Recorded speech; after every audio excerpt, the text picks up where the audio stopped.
В эфире программа «Актуальное интервью», в студии Анастасия Кобызева. Как известно, многие преступления совершаются в состоянии алкогольного опьянения. Недавно произошло серьезное ДТП, в результате которого по вине известного актера Михаила Ефремова погиб мужчина. Приходя в себя, человек осознает ужас совершенного им деяния, но изменить ситуацию уже невозможно. Является ли состояние алкогольного опьянения обстоятельством, смягчающим вину? Какие причины и условия способствуют алкогольной преступности? Как не оказаться в числе лиц, совершивших преступления? Об этом мы поговорим с прокурором Алданского района, советником юстиции Виктором Умеренко. Виктор Александрович, здравствуйте. Добрый день. Какую часть в структуре преступности составляют преступления в состоянии алкогольного и наркотического опьянения? Если говорить об Алданском районе, то по сравнению с прошлым годом наблюдается увеличение таких преступлений на 7,5%, что, конечно, является негативной тенденцией. В структуре преступности они составляют свыше 20%. К сожалению, среди лиц, совершающих такие преступления, есть и несовершеннолетние. В каких обстоятельствах совершаются такие преступления?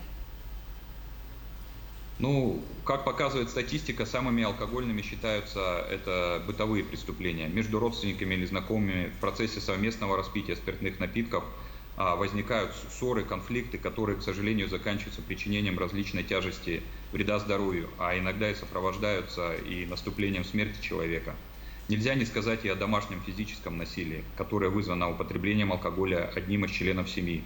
Это связано с постоянным возникновением конфликтных ситуаций и ощущением абсолютной безнаказанности, усугубляемым чувством алкогольного опьянения. Вот если человек был пьян и не осознавал свои действия, это освобождает его от ответственности или, может быть, смягчает ее? Под опьянением вообще подразумевается нахождение в состоянии эйфории, то есть это повышенное веселье, настроение, несоответствующее ситуации, обусловленное приемом спиртных напитков. С точки зрения медицины имеется 3 степени опьянения – легкая, средняя и тяжелая. Но при определении оснований уголовной ответственности степень нетрезвости во внимание не берется. Лица, совершившие преступления в состоянии алкогольного опьянения, пытаются оправдаться тем, что на момент совершения правонарушения не осознавали тяжесть своих действий. Опьянение действительно, как мы знаем, затуманивает разум, повышает агрессивность и приводит к непониманию тяжести совершаемых действий, но это не освобождает граждан от ответственности перед законом за совершенные преступления. Следует отметить, что и в административном законодательстве состояние опьянения признается отягчающим обстоятельством. И, соответственно, в уголовном законодательстве лицо, совершившее преступление в состоянии опьянения, вызванное употреблением алкоголя, подлежит уголовной ответственности. Алкогольное опьянение не может привести к признанию лица, совершившего преступление, невменяемым и, соответственно, не позволяет избежать уголовного наказания. Наоборот, в соответствии со статьей 63 Уголовного кодекса Российской Федерации, суд, назначающий наказание в зависимости от характера и степени общественной опасности преступления, обстоятельств его совершения и личности виновного, может признать совершение преступления в состоянии опьянения, вызванным употреблением алкоголя, отягчающим обстоятельством. Лицо, совершившее преступление в состоянии опьянения, не может рассчитывать и на смягчение наказания. А в ряде составов преступления алкогольное опьянение является одним из квалифицирующих признаков, то есть составной частью преступления. Необходимо ответить, что одним из наиболее распространенных на территории Алданского района категорий преступлений, совершенных в состоянии опьянения, является преступление в сфере безопасности дорожного движения, иначе говоря, пьяное вождение. Лица, находящиеся в состоянии опьянения, по вине которых произошла гибель человека, привлекаются к уголовной ответственности по части 4 статьи 264 Уголовного кодекса Российской Федерации с наказанием до 12 лет лишения свободы. Кроме того, необходимо отметить, что в 2014 году также была введена статья 264 прим.1 Уголовного кодекса Российской Федерации, предусматривающая уголовную ответственность за управление транспортным средством в состоянии опьянения лицом, ранее подвергнутым административному наказанию за аналогичное нарушение. И совершение указанных преступлений наказывается вплоть до лишения свободы на срок до 2 лет.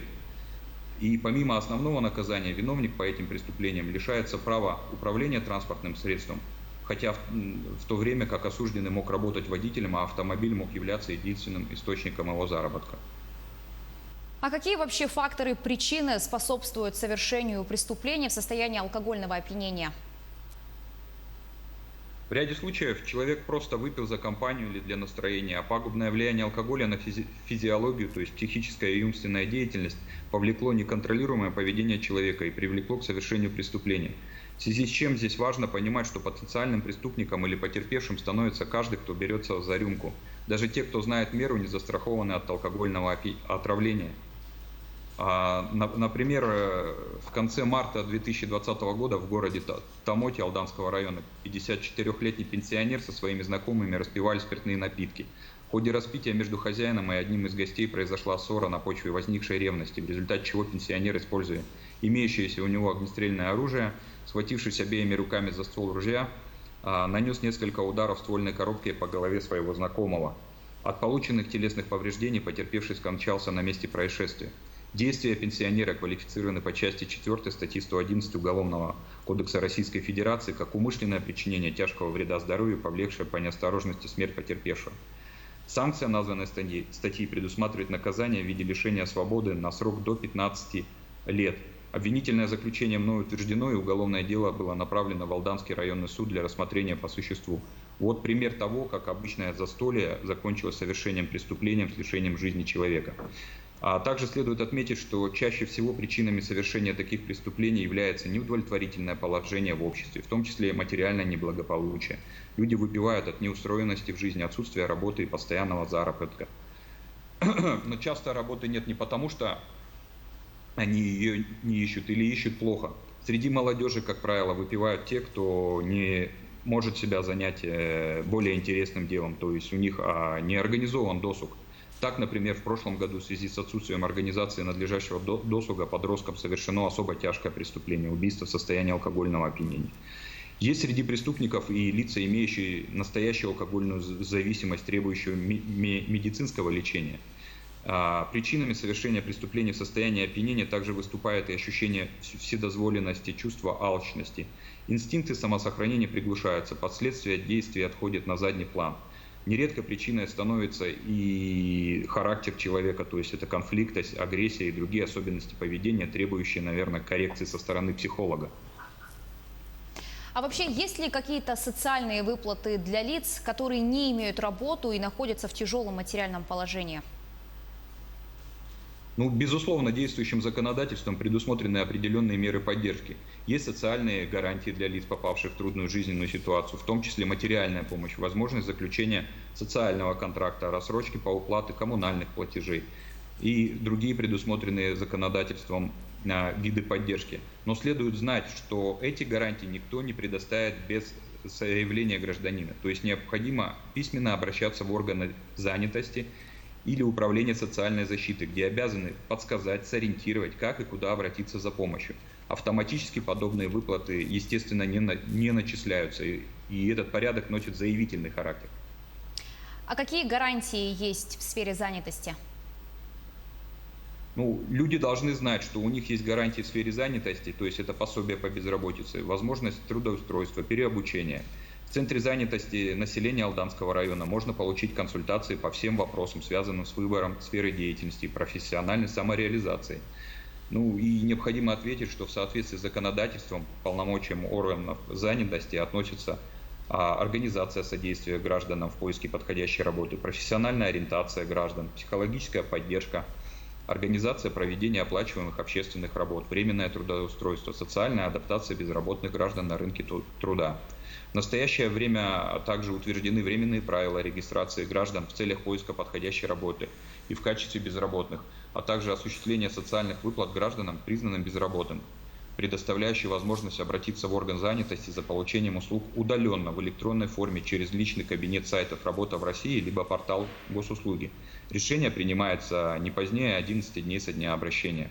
Также Центр обладает информацией о наборе в промышленные предприятия района, на сезонные работы и работу вахтовым методом, в том числе на рабочие специальности. Это водители автомобиля различных категорий, машинисты бульдозера, экскаватора, конвейера, слесари и другие профессии.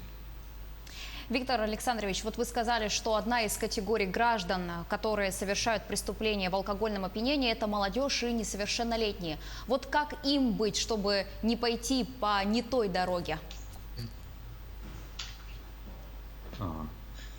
Для молодежи, безусловно, проводятся различные мероприятия, да, акции, семинары. Имеются на территории района волонтерские движения. Например, у нас создано и работает волонтерское движение «Добрая воля». Все желающие могут оставить заявку с фамилией, имя, отчеством и контактные номера телефона специалисту по волонтерскому движению. Это Терещенко Виктория Викторовна. Телефон 8 924 465 88 77. Кроме того, в районе действует молодежная общественная организация по пропаганде здорового образа жизни «Ориентир». Ну и в целом для несовершеннолетних в большинстве населенных пунктов Алданского района созданы условия для дополнительного образования. В каникулярный период организуются профильные лагеря и смены, самостоятельная исследовательская, творческая деятельность обучающихся, которые проходят в максимально комфортных для развития личности условиях. Услуги по дополнительному образованию предоставляют школы искусств, ресурсные центры, ТЮЗ, Дом культуры и творчества. Имеются детско-юношеские спортивные школы города Алдан и села Хатыстырь, а также кружки и секции, организованные при муниципальных образовательных организациях. Ну, необходимо отметить, что несовершеннолетние можно заняться освоением не очень сложных специальностей, которые в будущем могли бы помочь жизни помимо основной профессии. Ну, для девушек это, наверное, курсы макияжа, парикмахерских услуг, дизайна, кулинарии. Для молодых людей вождение, столярное дело, фермерское дело и другое. Ну, и, безусловно, здесь огромную роль играет ответственность родителей за организацию занятости и досуга своих детей и доверительные отношения с детьми. Ну и сами ребята должны проявлять инициативу. На что еще бы вы хотели обратить внимание граждан? Ну, граждане должны понимать, главное, беря в руки рюмку, что они автоматически получают риск стать виновником преступления или потерпевшим от него. Для лиц, злоупотребляющих алкоголем, хотелось бы сказать, что для того, чтобы выйти из порочного круга неустроенности и неблагополучности в жизни, надо набраться немного смелости и обратиться за медицинской, наркологической и психологической помощью или в общественные организации, оказывающие помощь и поддержку таким людям. Только тогда, если хоть какой-то шанс иметь семью, любящих детей, определенное душевное спокойствие и личное благополучие. Обращаясь к молодежи, хотел бы сказать, что всего лишь одна посиделка с бутылкой может обернуться трагедией и перевернуть с ног на голову всю жизнь. И вместо образования, путешествий, отдыха и любимого человека можно оказаться в местах не столь отдаленных, а после могут возникнуть проблемы с трудоустройством, здоровьем и личной жизнью. Виктор Александрович, большое спасибо, что нашли время, ответили на наши вопросы. Получилась очень содержательная беседа. Спасибо за интервью. Это была программа «Актуальное интервью» с прокурором Алданского района, советником юстиции Виктором Умеренко. Мы говорили о преступлениях, совершенных в состоянии алкогольного опьянения. Оставайтесь с нами.